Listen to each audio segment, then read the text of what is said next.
When I was a young novice in the monastery, I spent weeks trying to perfect a simple ritual, lighting a lamp with a single strike of flint. My hands would tremble, my focus would break, and I would fail, again and again. One evening, after yet another failed attempt, I asked my teacher, "Why does this keep happening? I'm trying so hard." He looked at me, smiled gently, and said, "Trying hard is not the problem. The problem is your fear of failing.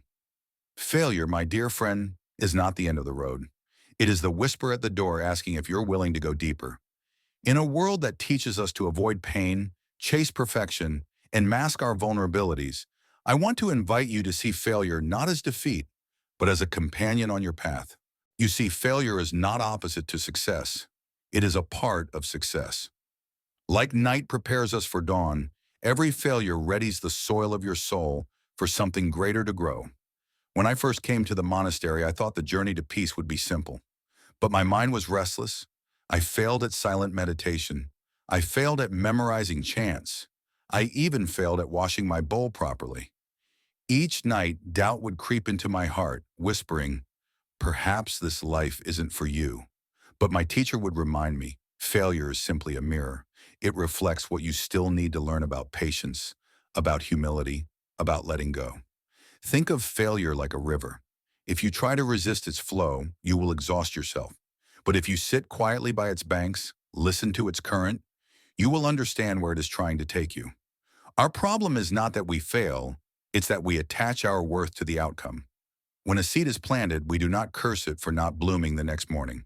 We water it, we give it sunlight, and we trust the process. Your growth, too, takes time. You may fail at love, at work, at goals you hold close.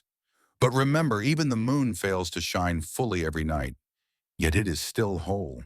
I remember a traveler who once came to the monastery, broken by the collapse of his business.